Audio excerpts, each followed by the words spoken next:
Hello and welcome to Craft with Sarah and day 20, the final day of the Christmas craft countdown, where I've been showing you how to make a new Christmas paper craft project with your Cricut machine every day for 20 days.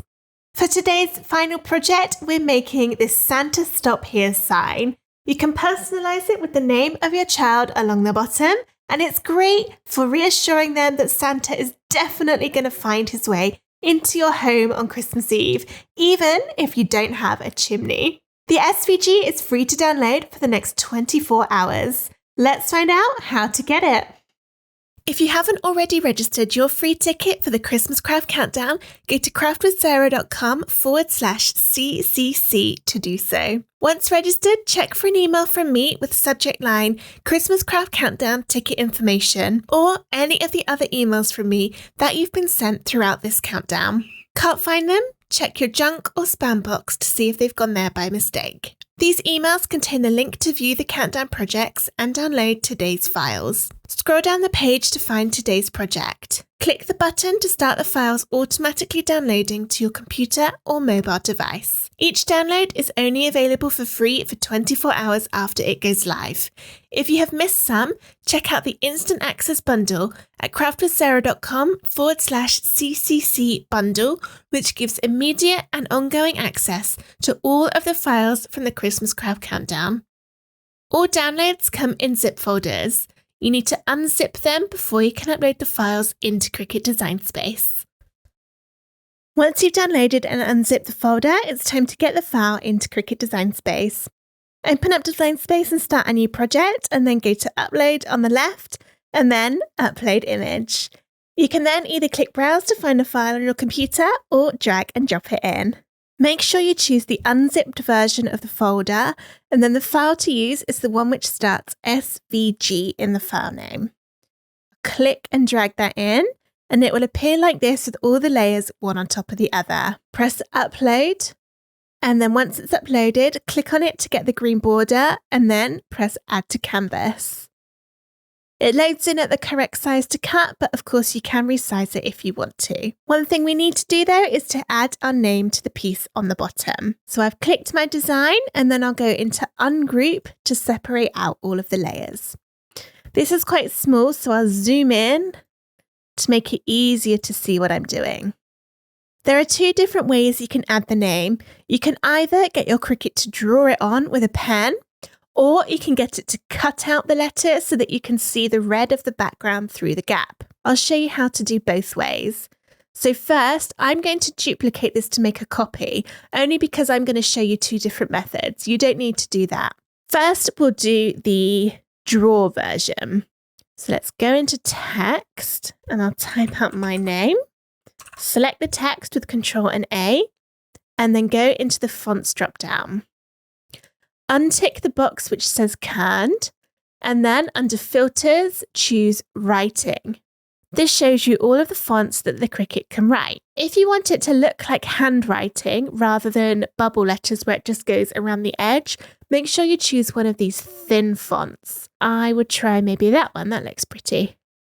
So here we go, this is my pen letters, and my letters are all really far apart. I actually would prefer that they were touching, which is how the font is supposed to be. Design Space did add in the kerned fonts, which does make them touch, but that doesn't always work with the draw fonts, which is why we unticked that kerned font box when we chose it. Go into Ungroup, and that separates out the layers. So now you can click on one, press Shift on your keyboard to keep it in position, and then you can drag with your mouse. So I've got the Shift key held down, which means this is staying in a nice line as long as I'm careful.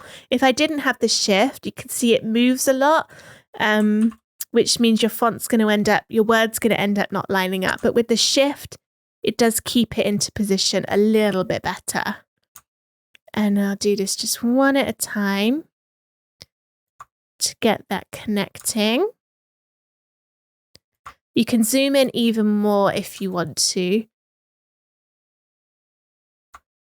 There we go. Drag a box around the letters again, and then I'm going to attach those letters together so that they're all joined again. and then put them over my rectangle here. There we go. To put it perfectly in the middle, select your text, press Shift and choose the oval rectangle shape. I'm going to call it both probably, an oval and a rectangle. And then go into Align and Center. And that puts the text exactly in the middle. We need to tell the Cricut to do the text on that shape. So with those layers still selected, press Attach again. And now it's going to do exactly what we want. And just to double check, if I click Make It, you'll see you've got your shape here and the text should appear over the top like that. If your text is appearing somewhere different, it means that the attach hasn't worked. So just go ahead and make sure that you have attached it correctly. The other method you can do for adding the text, which is the one I'm going to use for my demonstration, is to use a font to actually cut out the letters rather than draw them. And this is great for if you don't have the pens for your Cricut machine, but also I think it gives a more dramatic look that matches better with the rest of the sign. Let's delete that one, put this one in, and then I'll go to text again and type out my name. And this time, I want to choose a font that is kerned, so that box is ticked. I want to make sure my writing is off, which it is, because we're not doing writing anymore. And then in the search box, type stencil and press enter. This shows you all of the stencil fonts in Cricut Access, or of course you can use any font on your own computer. A stencil font means that it has little connector bits for things like the middle of O's and A's, which means they're not going to come apart when you cut them. This is perfect for what we need because we want to be able to see the red through the holes, but we don't want those holes to fall out. I'll go for DIN Next Stencil possibly. Actually, I quite like the one underneath. This is FS Renaissance Stencil. Let's see what that looks like. So this is what I mean by a stencil font. You see the letters aren't all connected, which means when it cuts it out of the white, you're not going to lose the middles of my A's. Now you might find, in fact, I think you will find when I show you the putting this together in a moment, it's a different font, and that's because I've actually already made it and stuck it together. I always do the screen recording parts of my videos last, just in case Design Space does any updates that would affect what I'm showing. I cannot remember what font I originally used. So once this is all cut out, it will look a bit different, but this one looks pretty too. I want to make it in the middle again, so select both of those layers, go Align and Center, and then we need to tell the Cricut to cut this out of the shape again. So I'm going to press Attach. This is going to change how it looks. So now it looks like my word is just outlines rather than the filled in letters. That's what we want to happen, because now when I go make it, you see it is going to cut my name out of that shape. When that's put on top of the red, you'll see the red all the way through the gaps in the letters where all of those little cutouts are, and it will look really pretty. So go ahead, add your name, get everything cut out, and then I'll show you how to stick it together. Here's all my cardstock cut out, and I've just put it into position to make sure I'm happy with everything. I've done a little bit of gold for that arrow just to make it pop against the red. To stick this project together, I strongly recommend glue that comes in a needle tip bottle, or buy a separate needle tip bottle for it, which is what I've done. And that's because these words are really, really thin. So you're going to need something capable of getting your glue underneath them in a way that doesn't cause any mess. You can also get aerosol glue, which comes in a spray can. That might be suitable for this, but I've never personally used that, so I can't guarantee it. These little bottles I get on Amazon. I think it's about £10 and you get maybe 12 in a pack, but they can be reused. You just unscrew the top and put the glue in. The glue I'm using is called Collall. I really like it because it doesn't bend or wrinkle the cardstock like other glues can do. And I've already put it into my little bottle, so I'm ready to stick everything together. Because I've already got everything nicely in place, I'm going to break from tradition, and rather than start at the bottom, I'm just going to start from the top and get everything stuck onto this red piece first. So you can see, if I pick this up, just how narrow and tiny those pieces are, which is why I recommended the needle tip bottles. So I'm just going to get my glue, and I appreciate this is a little bit hard to see because I'm sticking something white on a white table. But I'm just going to get my glue and squeeze really gently to get a tiny amount on the back of those letters. Just the littlest bit is all you need. And then carefully pick it up.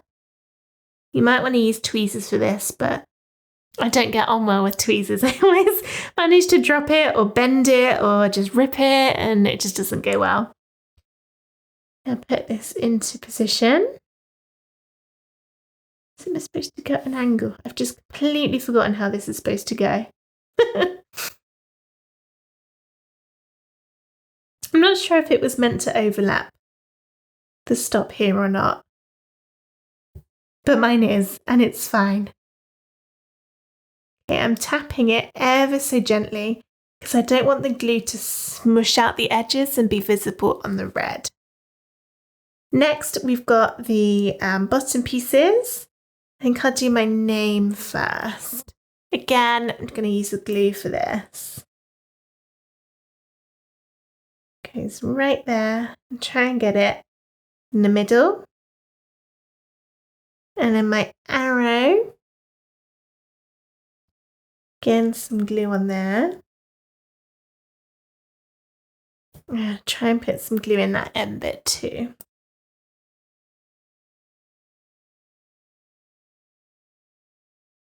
There's that one, and then my forward. I think this one's even smaller.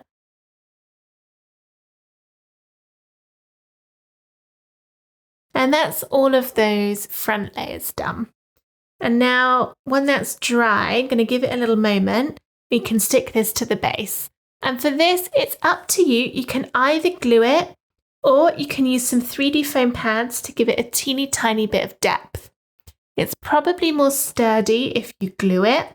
And also then you don't get the shadowing effect between the letters. So I'm going to glue mine, but it's up to you. So you can see if I just hold that above, you get the shadows forming in the letters, which makes it a little bit hard to read. But if it's glued and you don't have that depth, you can read them perfectly. Hopefully all my little pieces are dry. Get my glue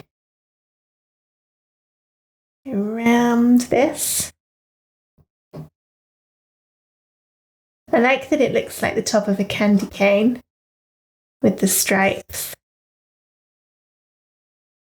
Now, because this is going to be hung up, I want it to be really secure so it's not going to get ripped, which means I'm going to try and put some glue in the middle bits of the letters, just so that they're not in danger of catching on anything when the door's opening and closing. And all I've got to do is stick that on there. Just give it a little wiggle to make sure it's lined up, which it looks like it is. Good stuff. And there we go. Santa sign all done. And once the glue is dry, it's ready to be put on the door on Christmas Eve. I hope you enjoyed this video on how to make a Santa Stop Here sign for Christmas Eve. If you did, please give it a thumbs up and subscribe to my YouTube channel for loads more Cricut crafts. Unfortunately, we are now at the end of the Christmas craft countdown, which is very sad, but be sure to check out my other videos because there are so many other free SVGs and Christmas projects on there just ready and waiting for you. Merry Christmas and thank you for watching along with me. Bye!